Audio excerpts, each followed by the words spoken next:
This week, 100,000 Russian troops raced to the border of Ukraine. Ukraine called up its military reserves in preparation for a possible Russian invasion.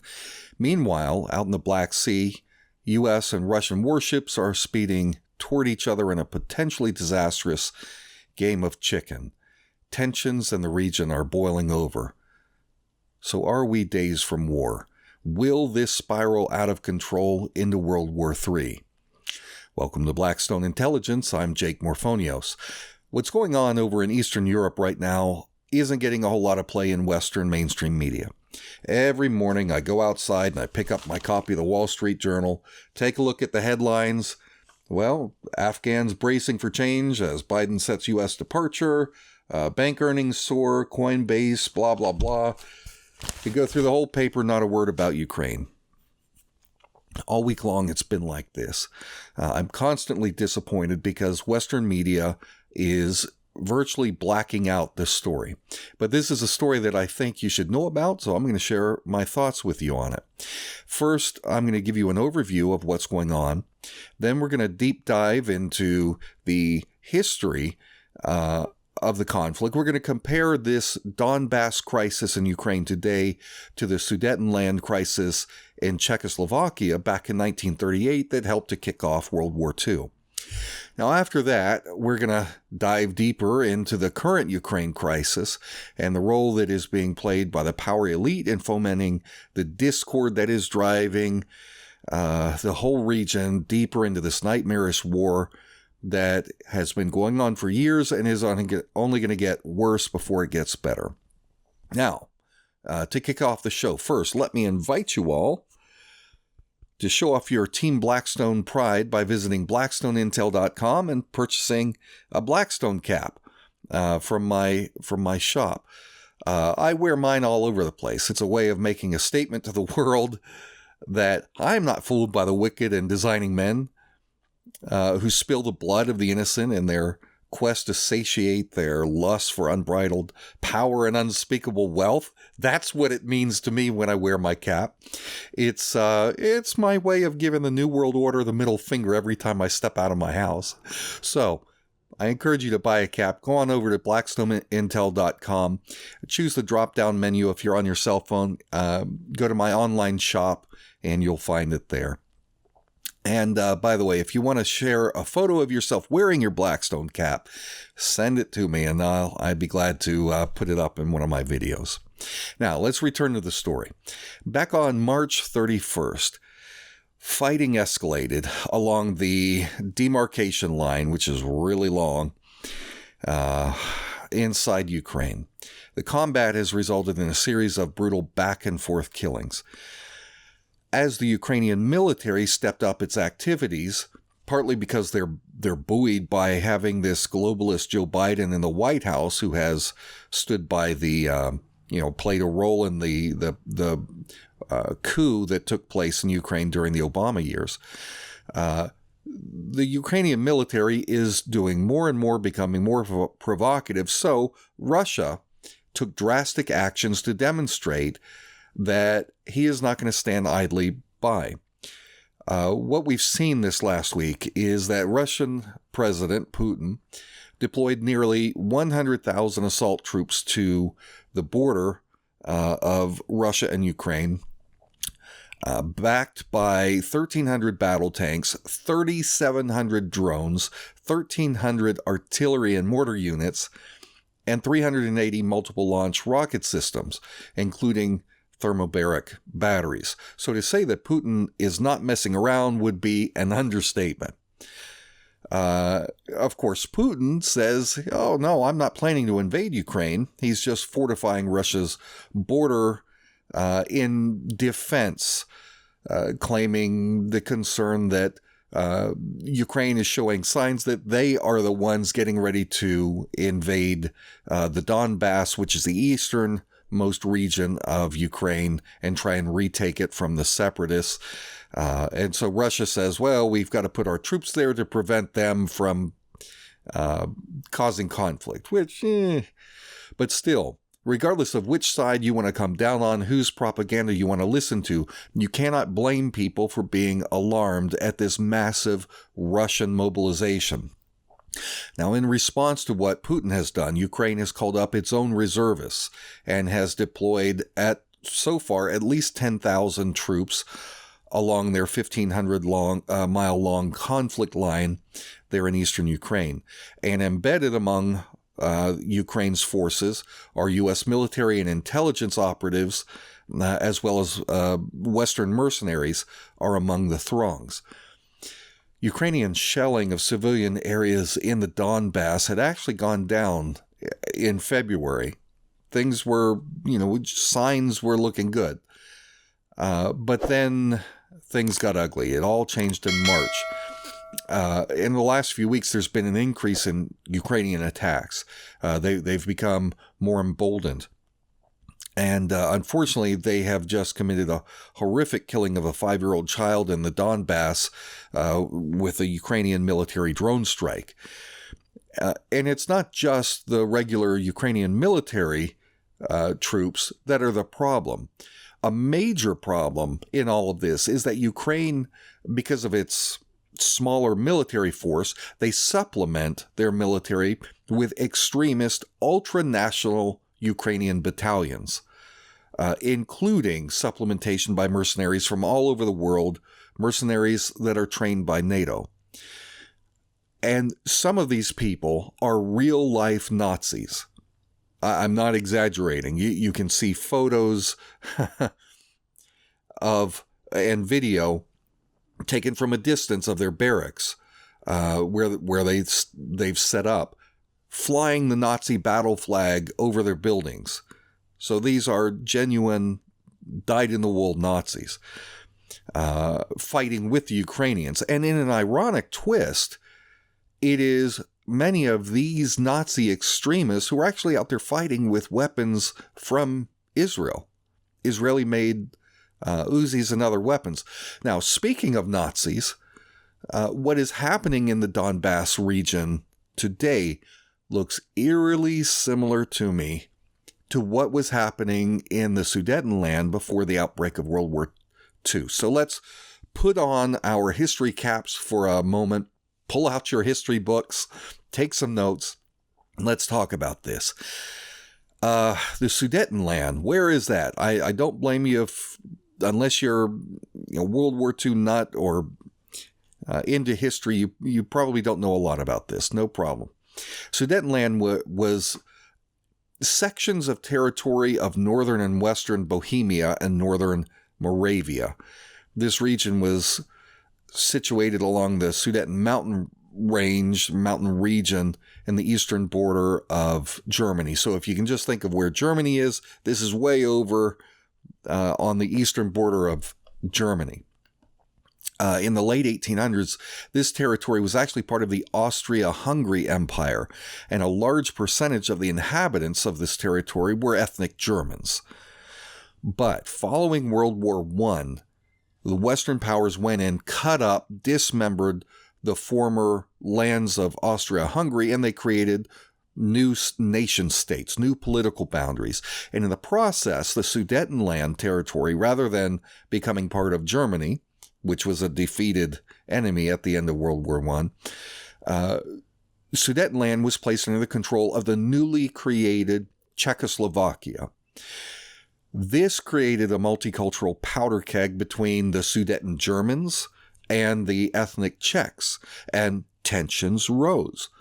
Just like what is happening in the Donbass today, you're going to get a different version of the story, in this case, the Sudeten crisis, depending on which perspective that you listen to. The Czechs and those who share the perspective of the Czechs point to the unceasing agitation of the Nazi Party within the Sudetenland. They say that the Nazi Party sought to grab political power over all of Czechoslovakia, and that these fascist goon squads, which later, simultaneously were running around the streets of Germany, these same kinds of fascist goon squads were going around beating and sometimes murdering Czechs in their quest for political supremacy.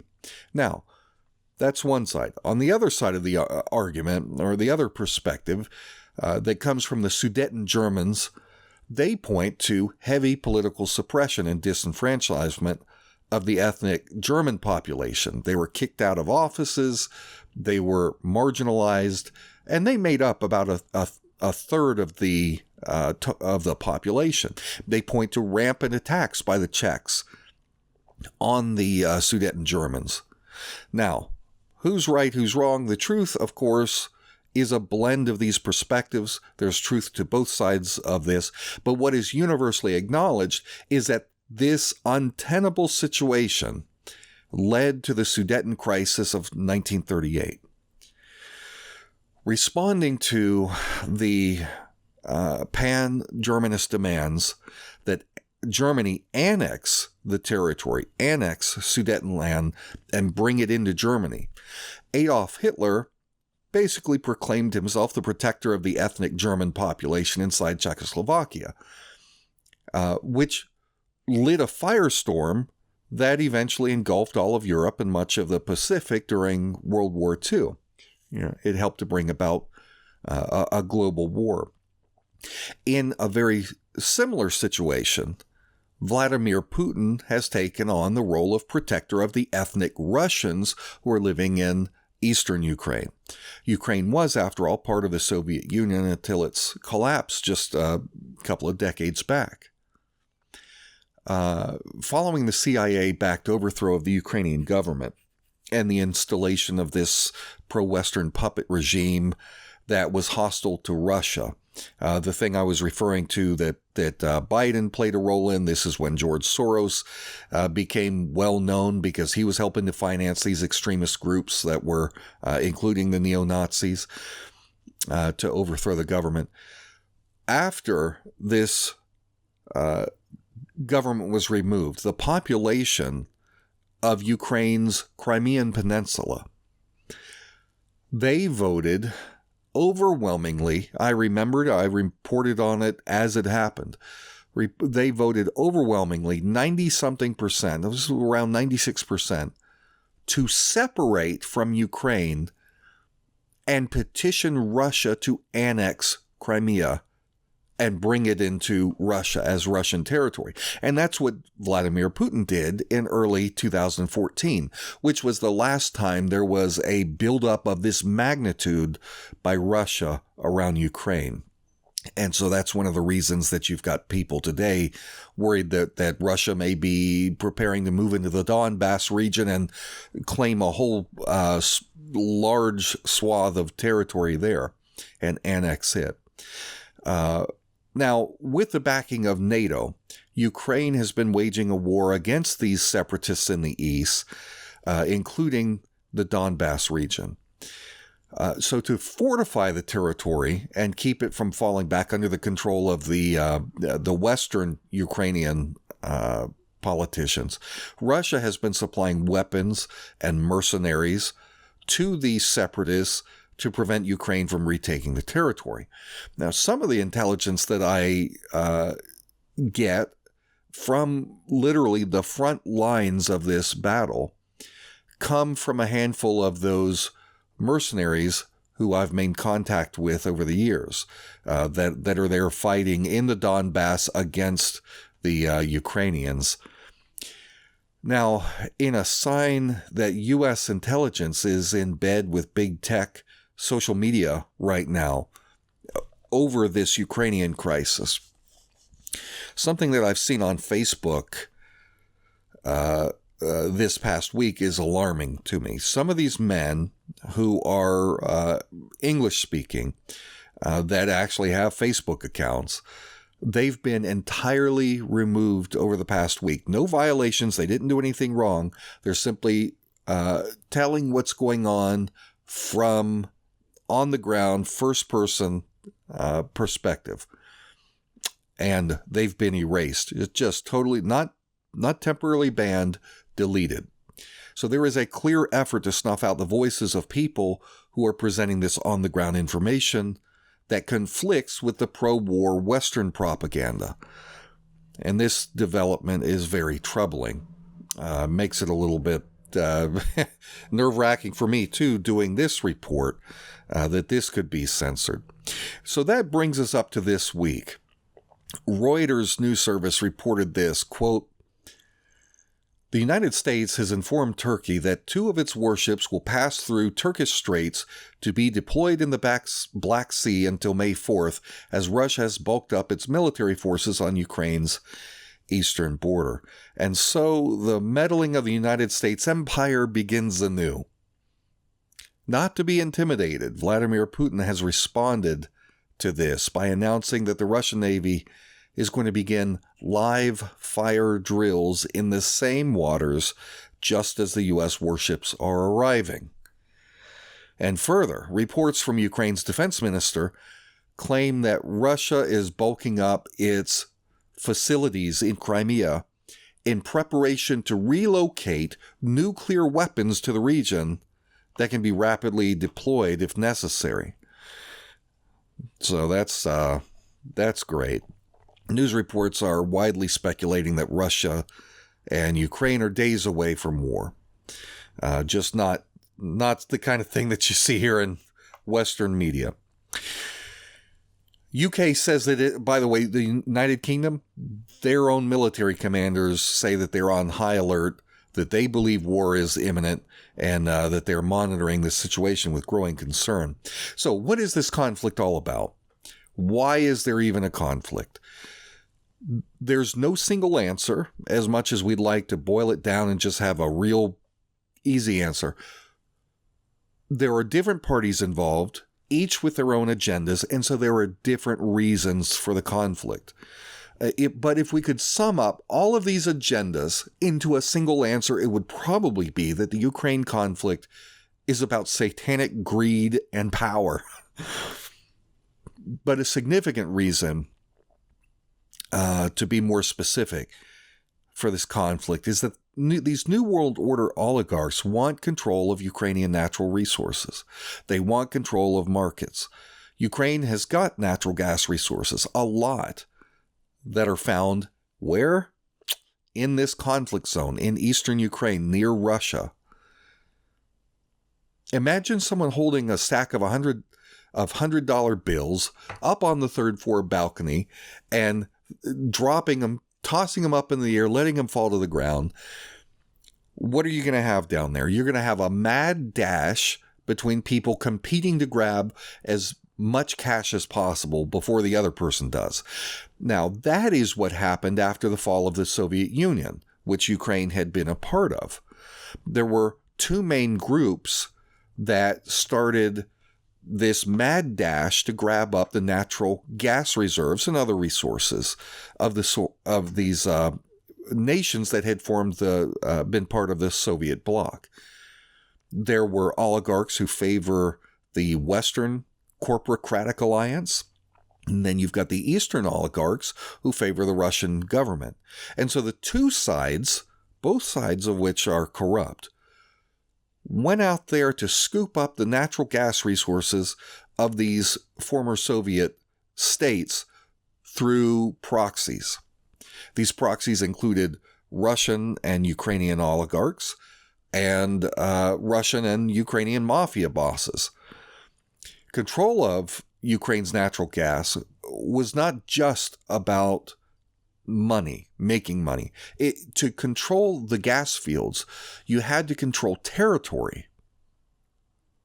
And because of the strategic importance of preventing the Western NATO alliance from being able to go in and do what they're continuing to try and do, which is to set up missile defense systems or battalions of NATO forces on the western border of Russia, the battle for Ukraine also carries great geopolitical consequences.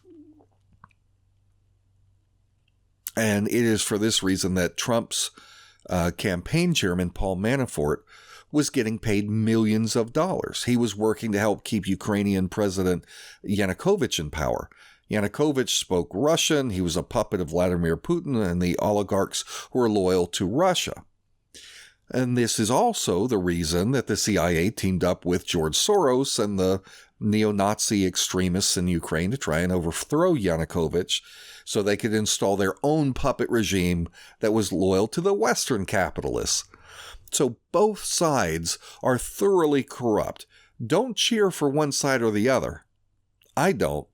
These are both just two different groups of wicked, evil, greedy people. The people of Ukraine are the folks that I care about. They're the ones that I cheer for. They're the ones I stand with, both in Western Ukraine and over in the Donbass. The people of Ukraine are stuck in the middle of these globalist vultures who are tearing their country apart and spilling their blood in the process. Now, let me take you through the history of this conflict and show you how we ended up where we are today. If you enjoy this so far, take a split second, go hit that thumbs up button for me. I would appreciate it. Setting aside Russia, modern-day Ukraine is the largest geographical country in Europe. It's huge. But today's national boundaries, Ukraine's boundaries, are pretty new. In recent centuries, a lot of the territory was part of a sprawling Russian Empire. The Russian Empire was established in the early 1700s. It became the third largest territory or empire in the entire world. Actually, the Russian Empire was the third largest territorial empire in world history, third behind the Mongolian Empire and the British Empire. In 1783, the Russian Empire annexed Crimea, the Crimean Peninsula. They made it part of the territorial region next to Russia known as Novorossiya, or New Russia. Novorossiya was settled by Ukrainians and by Russians, but due to a policy of what was called Russification, Russian became the dominant language and culture of that region. And because of its strategic importance, the Crimean Peninsula has been the location of many, many wars throughout history. It's kind of like in ancient times, the territory of Megiddo in the area around Israel.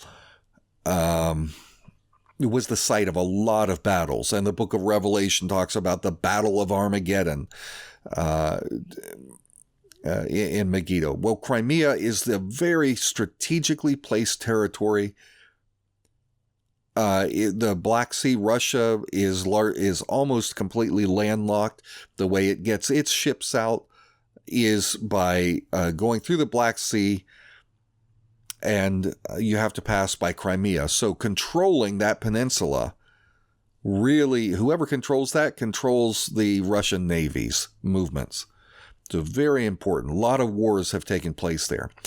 In the 1880s, for example, just the 1800s. I don't remember, it was the 1880s. The exact years, I don't remember right now.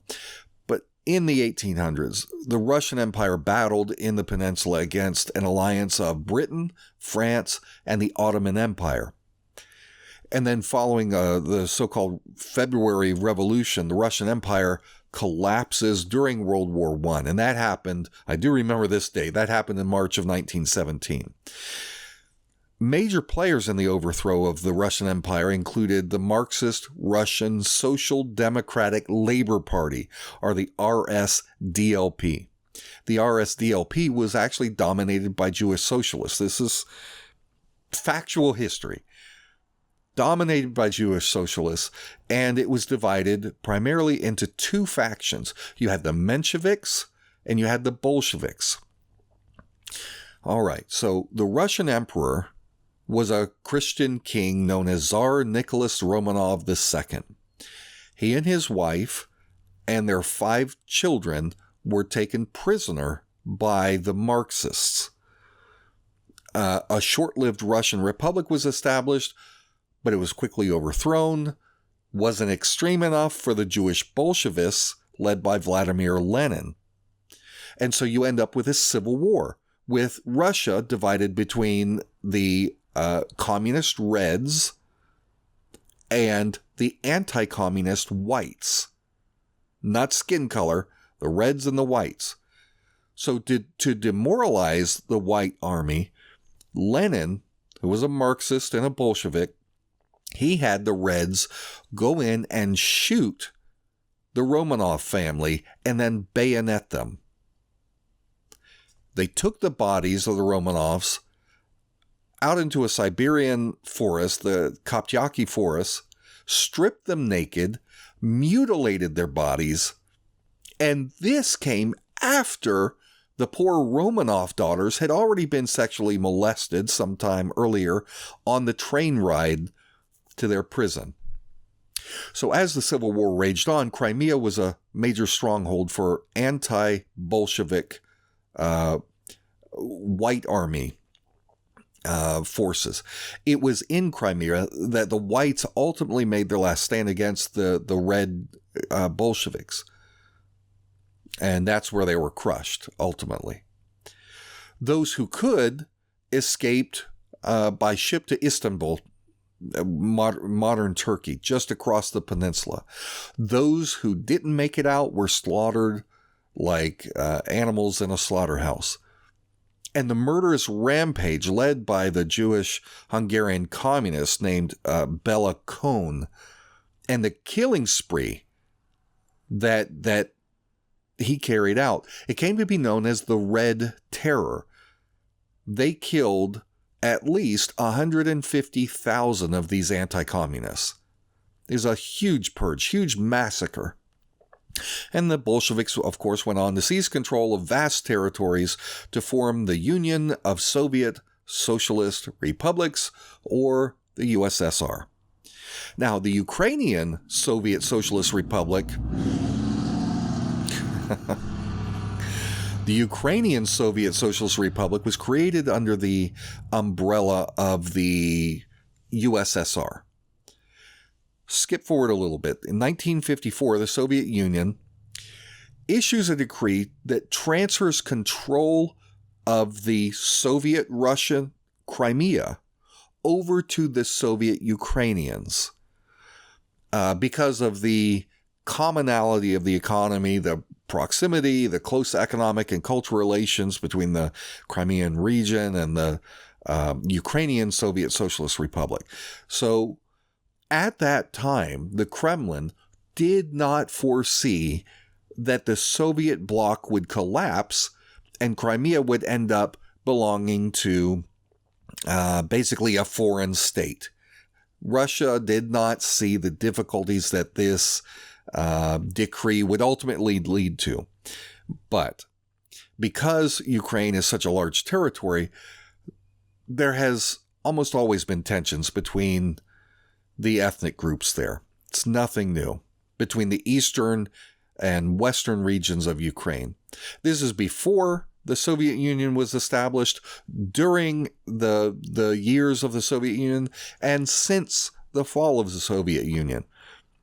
After the USSR collapsed in 1991, the year I graduated high school, Ukraine became an independent nation, and it maintained control over this Crimean territory despite the demographics.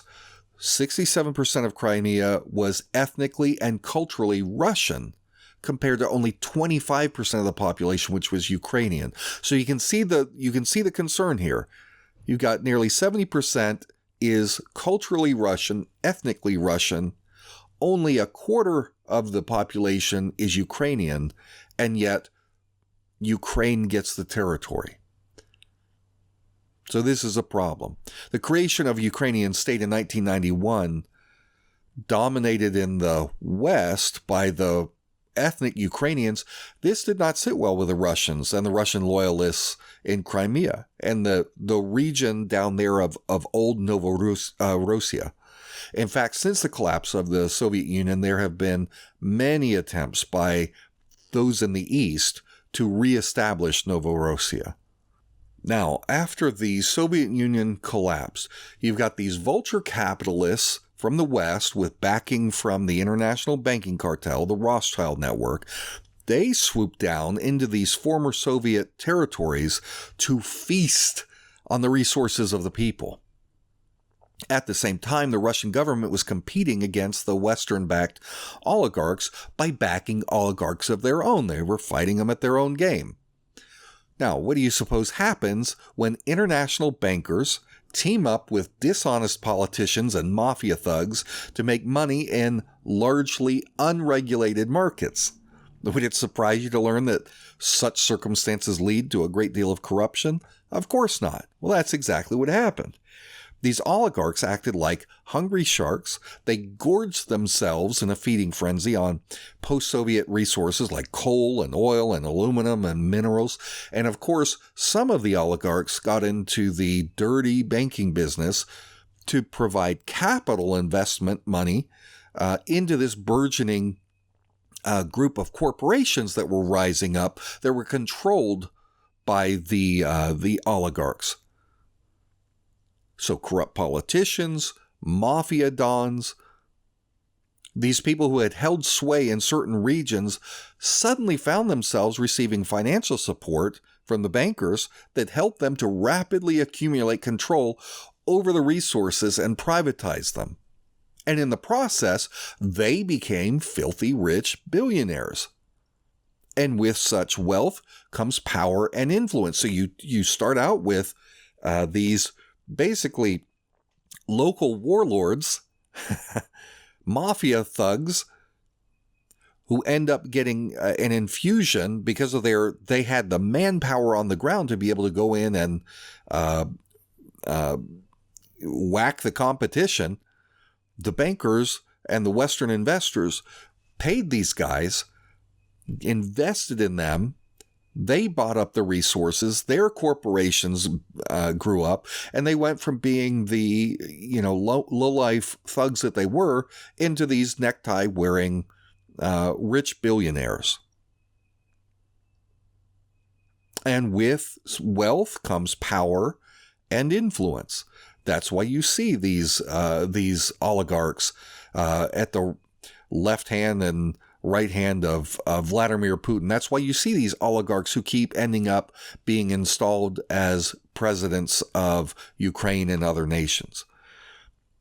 When there are people with money and power, there are those who will seek to curry the favor of those elites. And so you end up with the low-level people, the sycophants. They want their money too. And so they will suck up to these mafia dons, these oligarchs, and you end up with an atmosphere of pervasive corruption. Corruption is the universal product of oligarchy. It isn't simply their monetary wealth that makes a person an oligarch. Understand that. But it's the wealth plus the incredible influence on the politics and economics of a nation that is derived from the control of the resources through the oligarchs' companies or through their banks. That is what is the problem. You can be rich. Nothing wrong with being rich. Preferably, you're going to use your wealth to, in good ways to benefit and uplift those around you. Maybe you just keep it all for yourself, whatever. That's one thing. It's another thing to be rich and then you use the power that comes from your wealth to get involved in politics and manipulating politicians to do favors for you and your corporations in a quid pro quo relationship. That is the problem. That is what makes someone an oligarch rather than just someone who's wealthy, right? Most of the Ukrainian oligarchs started from nothing.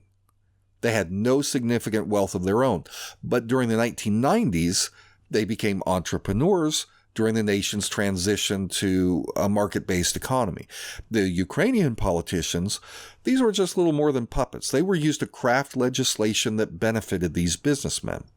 And the businessmen found that they could gain even more leverage by bribing enough members of a certain political party to take control of the political party itself. These politicians then would go on to collude with the rising oligarchs by using their positions in government to grant privatization vouchers and certificates that transferred lands that used to be owned by the public, publicly owned lands and assets, transferring that through these vouchers over to private business owners. Now, this was rampant corruption, and the West, the USA, the UK, they didn't have a problem with it, at least not at first, because it was going their way. It was going in favor of the Rothschild network. But when Russia got back on its feet and started to win the allegiance of a growing proportion of these oligarchs, suddenly the USA starts caring about Ukrainian corruption. But in the case of Ukrainian corruption, the oligarchs and companies got a pass from the West if those oligarchs were loyal to the Western bankers, to the Western investors, to the Western governments. They're okay. You won't hear the United States griping about Poroshenko, President Poroshenko, former president of Russia. But you'll hear them griping about Yanukovych and how he had to be removed from office in a coup. What was the difference? Well, one was loyal to the West and one was loyal to the East. That's it. If the oligarchs are aligned with Russia, then they get investigated, they get imprisoned if possible, their company's assets are seized. And of course, the converse is true from the Russian perspective. You know, Russia hates the Western oligarchs, but they're okay with their bad guys. So the first thing I want you to understand about the dynamics of the Ukraine corruption issue is that corruption is in the eye of the beholder. One man's evil oligarch is another man's virtuous job creator. One of the vultures involved in this, low level, but a vulture nonetheless, was the son of then Vice President Joe Biden. You know, Hunter Biden, whose book release just flopped. Good job, Hunter. Nobody wants to know anything about you. We know enough about you already. Now, to show you in greater detail how it is that the greedy and power-seeking people that I'm talking about actually create havoc in these countries, let me talk really quick about the history of Biden and John Kerry and their financial connections to Ukraine. All right, here's some bonus material for you that I wasn't thinking I'd put in this video, but I'll go ahead and do it just to get it out of the way. Joe Biden, Joe Kerry. These are both Northeastern liberal Democrats. They served for years together in the U.S. Senate. Kerry had been the chairman of the powerful Senate Committee on Foreign Relations. He ran for president back in 2004 against George W. Bush, and he ended up, of course, losing to Bush, but he became Barack Obama's Secretary of State after Hillary Clinton scuttled out of the position. Now, Biden, of course, you know him. He ran a couple of times for president before being tapped to run as Obama's vice president, a position which Biden held for 8 years.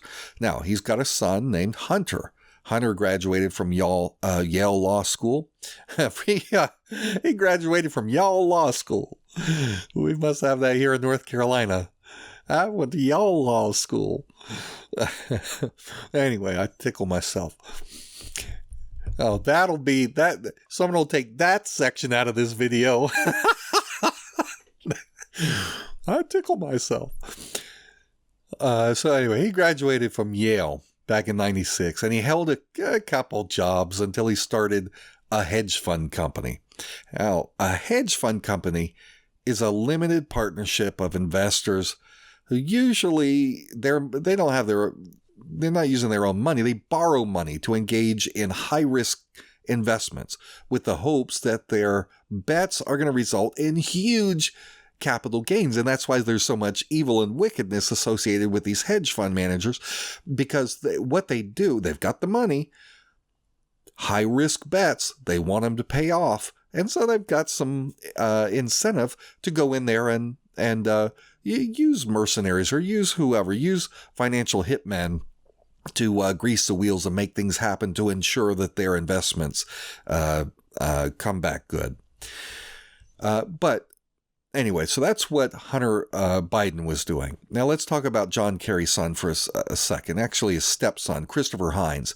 Christopher Hines was the son of a Pennsylvania senator named John Hines. John was super rich. Yes, this is Hines from the Hines Ketchup Company. So if you're eating Hines Ketchup, just know John Kerry's current wife is the heiress. She owns Heinz Ketchup. So if you're eating Heinz Ketchup, you're putting a couple coins in John Kerry's pocket. Anyway, use Heinz Ketchup. I don't care. But Senator Hines, he died in a plane crash when Christopher Hines was 18 years old. His mother, Teresa, got married to John Kerry like 4 years later, and she inherited the majority share of the ketchup company. All right, so in 2009, Hunter Biden and Christopher Hines, they go into business with each other, and they created a group of LLCs, limited liability companies. One of them was Rosemont Capital. That was the largest of these Hunter Christopher LLCs, but they had some others. They had Rosemont Realty, Rosemont Seneca Technology, Rosemont Seneca Partners. Just if you hear Rosemont, think of Kerry and Hines. Biden and Kerry/Hines. So they set up an office for Rosemont Seneca in Washington, D.C., less than a mile away from where John Kerry had a mansion and roughly 2 miles away from the White House where Joe Biden was working. Rosemont, by the way, comes from the name of the Hines family's 90-acre estate in Pennsylvania. Well, the biggest of the Hunter Christopher LLCs was Rosemont Capital. Rosemont Capital was a private equity firm.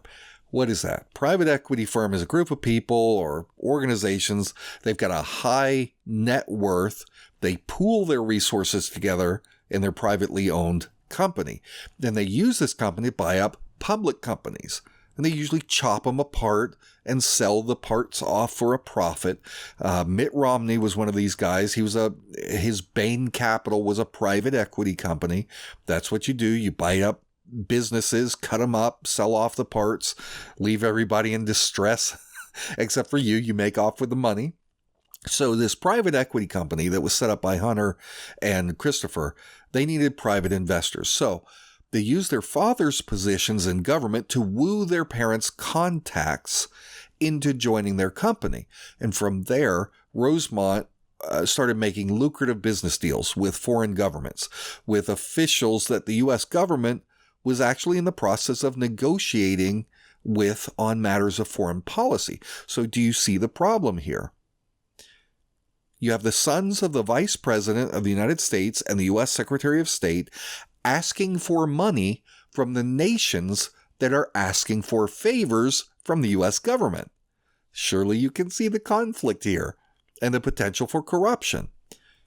That's basically what Hillary Clinton was doing while she was serving as Secretary of the State, which we learned from the WikiLeaks email drop.